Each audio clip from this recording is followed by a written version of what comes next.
Get off that damn phone. It's making you sick. It's putting all these fucking chemicals in your fucking brain. You got a headache? It's cause you're always on your phone. You got a stomachache because you haven't eaten in 3 days? It's cause you're on your phone, bub. Get off of it. I'm sure everyone's had that one parent that blames every single minor inconvenience in your life on you being on your phone. But are they right? I mean, think about it a little bit. Stress in teenagers and young adults is the highest it's ever been at the moment. And with the rise of social media running parallel to the rise of stress in young adults and teenagers, when does that stop becoming a coincidence and turn into a causation? I don't need to tell you, everybody on the planet knows.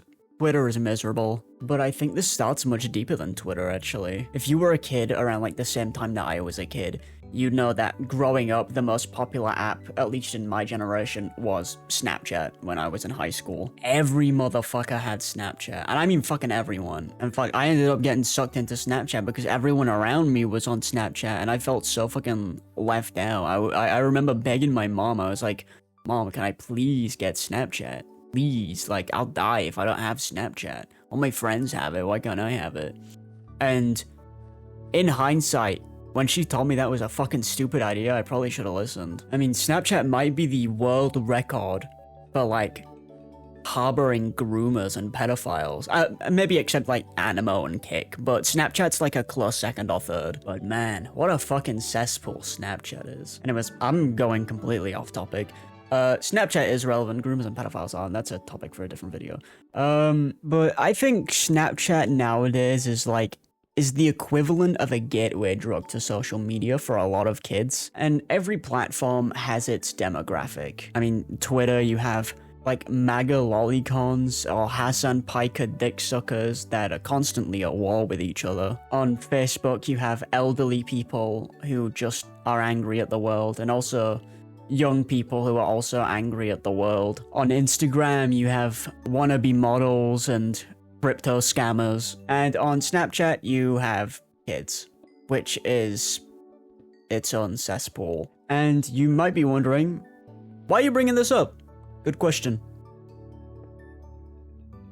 Yeah, I don't actually have a reason. I was kind of trying to give context, but I also went completely off topic and went on a tangent that no one really cares about, so it's kind of irrelevant to the entire, like, point of this video. The point I was trying to make is people nowadays are introduced to social media at such an early age, which for a lot of people can feel like there's a lot of eyes on them. Even if, like, in retrospect, there's not a lot of eyes on them. I remember when I was, 15, 16, I'd get like 100 views on a YouTube video and I'd be like, holy shit, everyone in the world is fucking watching me. Like, this is stressful.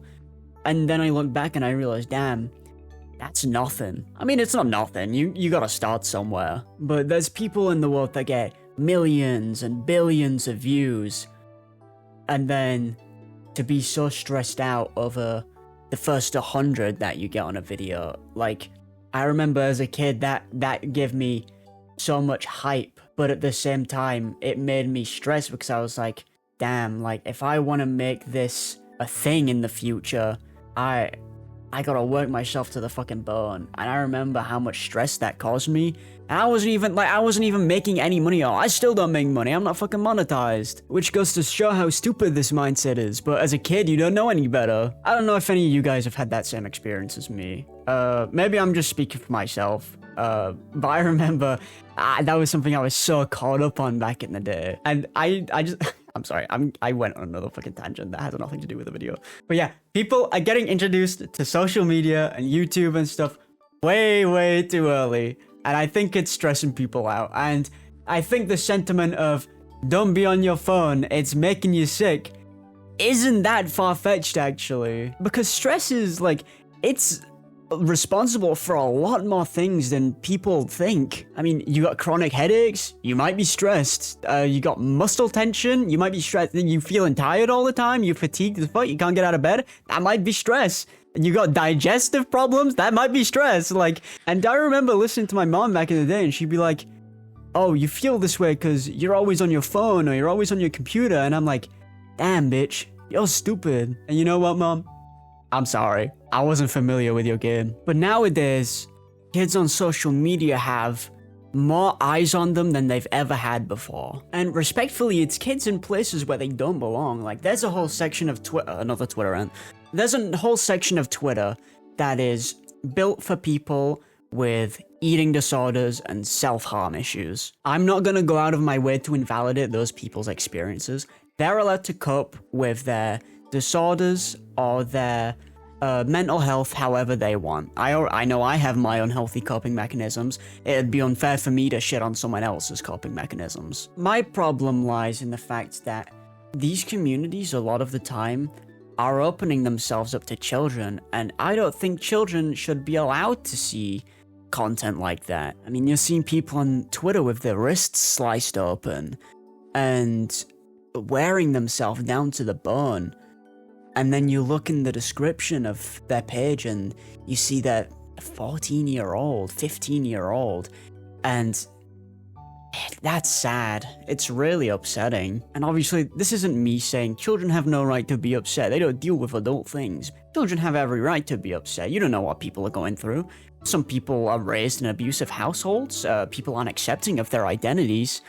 There's a lot of issues that children face nowadays. But when you introduce children to ways of hurting themselves to cope with that pain, I mean, anorexia, it kills people. And obviously, in itself, that imagery is distressing and disturbing to a lot of people. And like, there's disturbing content all over the fucking internet. I mean, I grew up when like Live Leak was a big thing, and like people would like, oh, look at this funny troll, look at this funny troll, I'm gonna raid this furry server, I'm gonna spam gore, because that's funny. Also, side note, I know I said I wasn't judging people, I'm gonna judge people a little bit. If you actively seek out gore content, you're weird. I'm not gonna lie, you're just weird. I had friends in high school who would like freak out over gore content and be like, oh my god, this is so cool. And then one day, they came up to me and was like, hey, watch this video, and I'm like, oh, okay, what's this? And I don't know if you guys have ever heard of Funky Town, but yeah, I can't watch Shrek 2 anymore because that song is fucking ruined for me. Like, not to be over dramatic, but like, that song actually gives me panic attacks now because they showed me this fucking video when I was a kid. But yeah, if you seek out gore content, you're kind of weird. Anyway, what, my 4th, 5th tangent on this fucking video that has nothing to do with what I'm talking about? I swear to God, most of this video's runtime has been me talking about, like, I could have shortened this video down to 2 minutes, but I've gone on like 6 now because I'm going off on another tangent. But God, I am so bad at speaking. I think that when you are introduced to social media, you feel like you have a lot of eyes on you.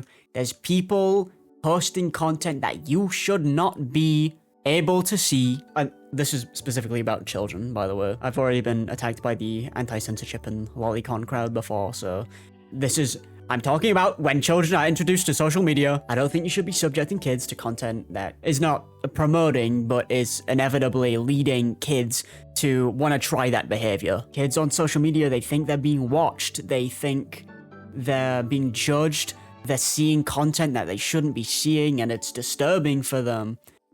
And then they don't realize how much this is stressing them out. And obviously they probably have like real life stresses too. Like, they probably got some shit going on in school. They probably got some shit going on at home maybe. And it's not helping, but social media is also certainly not helping, like, at all. So anyways, what's my TLDR for this video? Because I've gone on 6 tangents and you probably don't understand what my fucking point was. Instead of saying, get off your phone, it's making you sick, you should say, get off of Twitter, it's stressing you out. And I've talked about kids a lot this video, but this doesn't just go for kids. This goes for people my age. I'm fresh, ripe, 22 years old.